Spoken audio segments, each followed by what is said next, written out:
Entrevista exclusiva. Filho de brasileira desaparecida nos Estados Unidos conta detalhes do caso e espera desfecho da polícia americana. Meu sentimento, que nunca morre, é o sentimento de esperança, né? Então a esperança, para mim, vai prevalecer. Na Flórida, a polícia investiga morte de imigrante ilegal em centro de custódia do ICE. No Brasil, feriado prolongado de 1º de maio movimenta as rodovias de São Paulo. E ainda, as notícias internacionais. O Brasil News começa agora.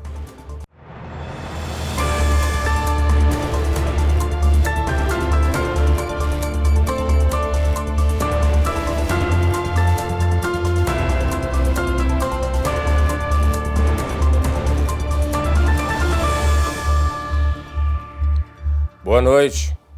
Nós abrimos esta edição do Brasil News com as últimas informações sobre o desaparecimento da brasileira Janaína Freire Gonçalves, de 48 anos.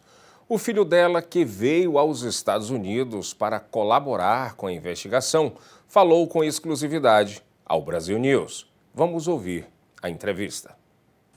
Eu falei com a minha mãe no mês passado, eu acho que foi por volta do dia 9 de março, em uma segunda-feira, onde nós estávamos conversando sobre a vinda dela para o Brasil, né?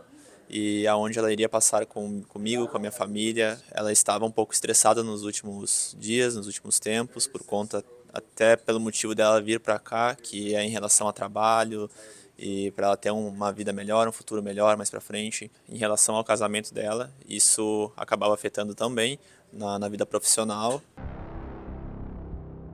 Nesses últimos dias, eu estive indo na delegacia de polícia, na Union County, em Elizabeth, e conversado também com o detetive Scott, que é o principal, o prosecutor, né, do caso.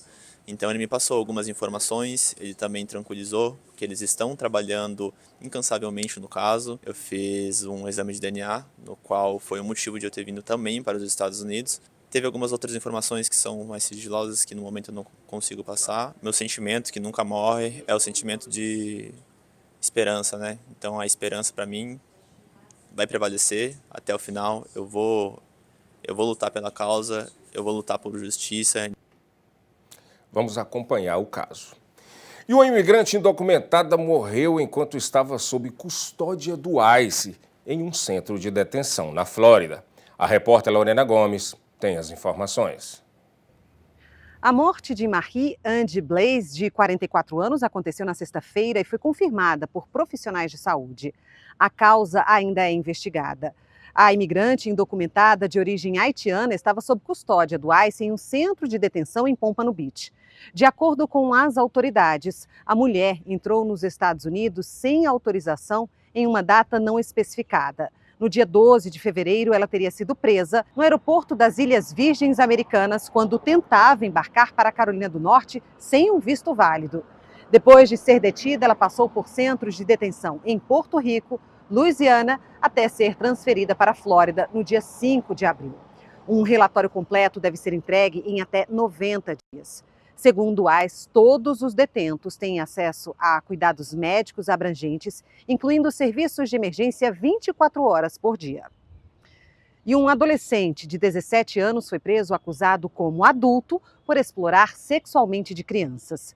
Segundo a polícia, Christian Scriben procurava as vítimas na plataforma de jogos online Roblox. Ele mentia a idade e orientava as crianças a molestarem os irmãos mais novos e produzirem material de abuso sexual infantil. Segundo a polícia, o adolescente conversava com 4 ou 5 crianças diferentes diariamente durante todos os dias do ano passado. Scriben foi preso no dia 16 de abril em casa em Ocala, sem direito à fiança. E a polícia da Flórida está investigando uma suposta agressão a uma idosa dentro de uma casa de repouso em Orlando. O incidente teria acontecido na noite da terça-feira. De acordo com as autoridades, um homem teria invadido um dos apartamentos em circunstâncias ainda desconhecidas. Uma apuração preliminar do caso aponta que a vítima teria saído ilesa da situação. A polícia pede ainda que os moradores façam a checagem das câmeras de segurança em busca de imagens do suspeito. E a Disney enfrenta um processo de uma mulher de Nova York que pede 2 milhões de dólares de indenização. Ela alega que em abril de 2022 foi ferida por uma onda gigantesca quando visitava o parque aquático Typhoon Lagoon com o filho. A mulher estava na área de escorregadores infantis e teria alegado que não deveria ter sido atingida. Segundo o processo, a mulher foi derrubada no chão pela força da água e arrastada ao longo de uma superfície de concreto.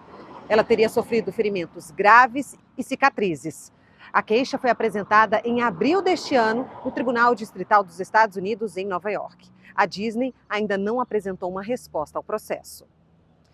E o governador Ron DeSantis e o ICE divulgaram nesta quinta-feira os dados da maior operação conjunta de imigração da história da Flórida.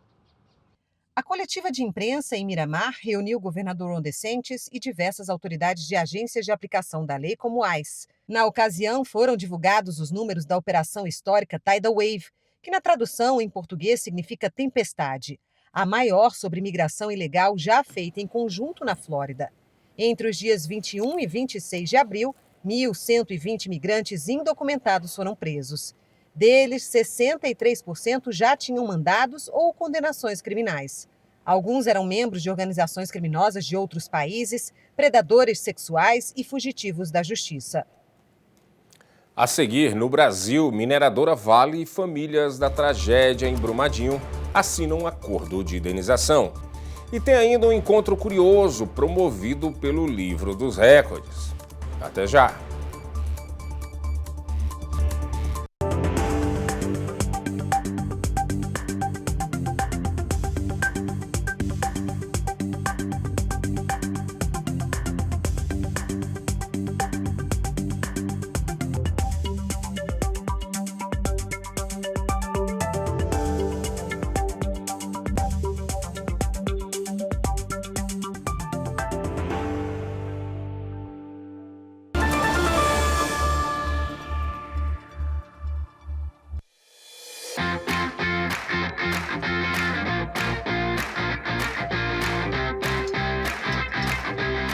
Mimoso traz para a sua mesa o autêntico sabor de Minas Gerais.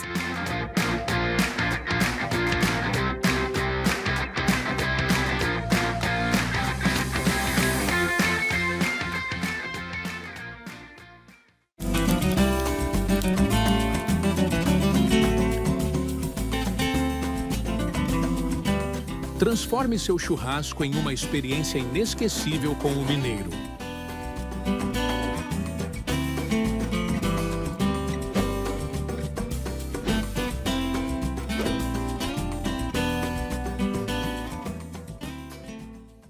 Essa é a história da receita caseira do pão de queijo Forno de Minas. Uma história cheia de paixão, ingredientes naturais e muito queijo curado, feito aqui na Forno de Minas. Crocante por fora, macio por dentro. É impossível esquecer esse sabor, esse cheirinho e principalmente esse sentimento. Vó, tá pronto. Forno de Minas, receitas caseiras e muita paixão. E agora as principais notícias do Brasil com a correspondente Arlene Balieiro. E o mês de maio não começa com boa notícia para o brasileiro. A partir desta quinta-feira entra em vigor a bandeira tarifária amarela. A conta de luz vai ficar mais cara. O acréscimo previsto pela Agência Nacional de Energia Elétrica, a ANEEL, é de R$ 1,88 a cada 100 kWh consumidos. A justificativa para o aumento é o fim do período chuvoso e a chegada da seca. Segundo a ANEEL, as previsões de chuvas e vazões nos reservatórios para os próximos meses estão abaixo da média. A bandeira verde, que não possui taxa adicional, estava em vigor desde dezembro de 2024. O sistema de bandeiras tarifárias foi criado em 2015 para reduzir os impactos nos orçamentos das distribuidoras de energia. E um homem foi preso em Osasco, na Grande São Paulo, após ter ameaçado e dopado as filhas de 3 e 4 anos de idade. De acordo com as investigações policiais, ele enviou um vídeo com uma mensagem para a ex-mulher, dizendo que as crianças estavam mortas. A mãe, que possui medida protetiva contra ele, ficou desesperada. Ao chegar em casa, ela descobriu que as meninas estavam vivas, porém desacordadas. Ao ser detido, o ex-marido chegou a dizer que agiu motivado por amor e que a intenção não era tirar a vida das filhas. O homem já possui passagem por crime de violência doméstica e chegou a ficar foragido da justiça por falta de pagamento de pensão alimentícia. O caso segue em investigação policial. E a Polícia Civil deve indiciar a mulher presa suspeita de envenenar um ovo de Páscoa que matou 2 irmãos em Imperatriz, no Maranhão. Um laudo pericial divulgado na quarta-feira apontou a presença de chumbinho no chocolate. O veneno também foi encontrado nos corpos das vítimas e no material recolhido com a suspeita. Jordélia Pereira, de 35 anos, a principal suspeita do crime, deve ser indiciada por duplo homicídio e tentativa de envenenamento. Ela é acusada de ter enviado o ovo de Páscoa envenenado para a família de Miriam Lira. Os filhos dela, Evelyn Silva, de 13 anos, e o irmão Luiz Fernando, de 7, morreram após comer o doce. A mãe das crianças chegou a ser internada, mas já recebeu alta hospitalar. Segundo a polícia, o crime foi motivado por vingança. É que Miriam namorava o ex-marido de Jordélia há 3 meses. E neste feriado de 1º de maio, Dia do Trabalhador, muita gente deve pegar a estrada. Para se ter uma ideia, até segunda-feira, quase 4 milhões de veículos devem circular entre a capital paulista ao interior ou até ao litoral. Esses números fazem parte de uma previsão das concessionárias que administram as vias. É esperado um movimento maior nos sistemas Anhanguera-Castelo Branco. Aproximadamente 2,5 milhões de veículos devem circular nessas rodovias e mais de 200 mil devem seguir para a Baixada Santista pelo sistema Anchieta Imigrantes. Então, quem for pegar a estrada precisa ter paciência e muita atenção. E após 6 anos do rompimento da barragem em Brumadinho, finalmente as vítimas vão ser indenizadas pela mineradora Vale. Confira. E o Tribunal Superior do Trabalho, o TST, assinou na quarta-feira o acordo de indenização entre a mineradora Vale e as famílias da tragédia em Brumadinho. O ato ocorreu na sede do TST em Brasília. Foram contempladas todas as 272 famílias do rompimento da barragem da mina Córrego do Feijão, que ocorreu em janeiro de 2019, em Minas Gerais. O valor das indenizações não foi divulgado por questões de segurança. A tragédia da Vale, em Brumadinho, deixou 270 pessoas mortas. 2 delas estavam grávidas. Até o momento, 268 foram identificadas. Além das mortes, o rompimento deixou sérios impactos sociais, ambientais e econômicos na região. O desastre é considerado um dos maiores da história do país. Veja agora a cotação do dólar frente ao real.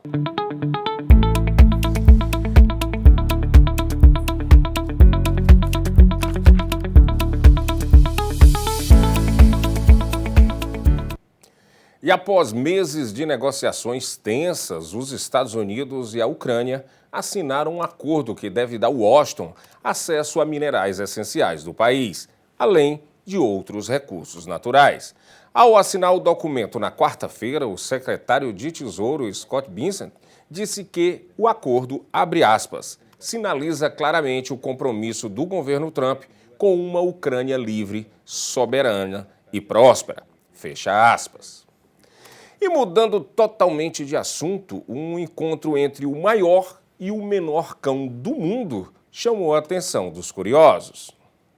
Os cães Red e Pearl tiveram um encontro perfeito no início de abril. O maior, o dog alemão de Idaho, recebeu a visita da Chihuahua da Flórida. A diferença de altura entre eles é de mais de 90 centímetros. O happy hour canino entre o maior e o menor cão do mundo foi organizado pelo Livro dos Recordes.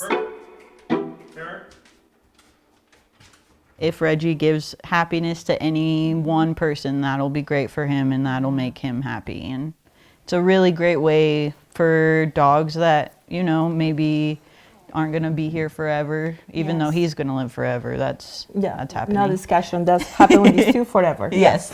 But a really special way to immortalize them too. Yeah, it is. Yeah. Red mede quase 1 metro, enquanto Pearl apenas pouco mais de 9 centímetros. Encontro curioso e fofo. E essa edição do Brasil News termina aqui, mas você pode rever todas as notícias no nosso canal no YouTube. Boa noite.